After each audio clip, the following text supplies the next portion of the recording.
Because Shirlane and I have had to talk to Dante for years about the dangers that he may face. Good young man, law-abiding young man who never would think to do anything wrong, and yet, because of a history that still hangs over us, the dangers he may face, we've had to literally train him, as families have all over this city for decades, in how to take special care in any encounter he has with the police officers who are there to protect him. All right, I cannot believe when I heard the mayor of New York City say that in front of the world, in front of his own police commissioner, that basically the NYPD has been a bunch of racists for decades, and he has to, talk to his own African-American son about that. I should have been shocked, I guess, but that's who this man is, and that's who Obama is. Joining us now is Bernard Kerik, the former police commissioner of New York City and former interim minister of the Interior of Iraq. Hello, sir. How are you, Bernie? Hi, how are you? What's your reaction to the things he said? Honestly, Steve, I don't know. I can't speak for the mayor.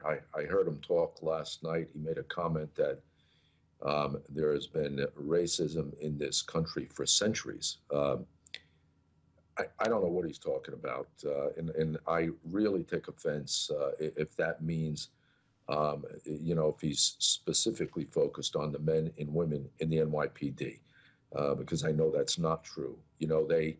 These men and women in the NYPD every day go out and put their lives on the line for the citizens of that city, and they are dispatched to jobs. A job comes over the radio.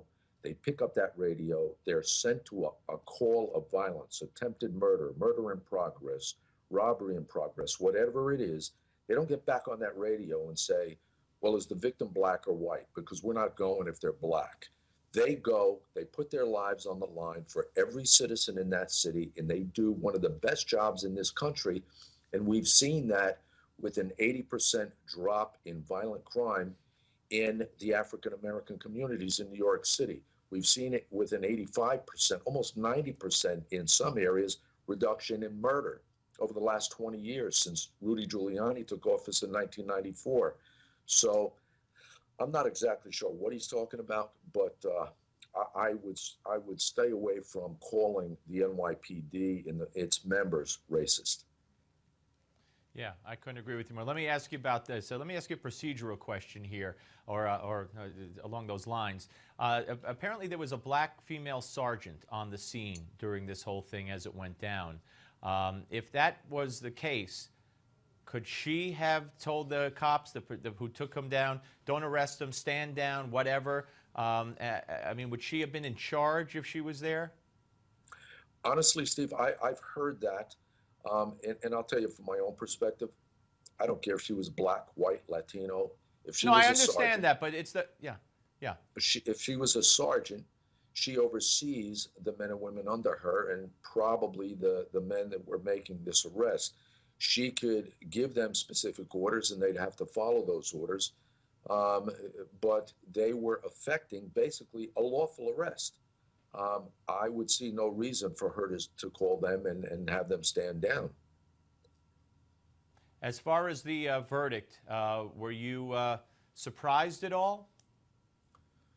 Was I surprised? No, I wasn't surprised because I have a better understanding of the job than most people, especially those not in law enforcement, that would look at that video and not understand what was going on.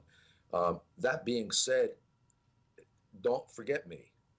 You have to worry about the people that were in that grand jury room. There are 23 people that heard from those officers. They looked at testimony. They heard from medical experts. They talked to other witnesses, perhaps, other than the officers, and they watched that tape. They're the ones that 50 made witnesses, the decision. Bernie, 50 witnesses. 22 civilians, 28 police and EMS, 60 exhibits, 4 videos over 9 weeks. Okay, well, those 23 people are the people that know what really, really happened, and they made a decision not to indict. Everyone outside that room, all the pundits and all the personal professional critics, They don't know the evidence. They don't know what those grand jurors saw. Right. Bernie, always great to talk to you, sir. Thank you very much for your time. Steve, thank you. Thank you. Bernie Kerik, ladies and gentlemen, former commissioner of NYPD here in New York City. And I agree with him. I would also suggest the mayor of New York stay away from calling the police racists.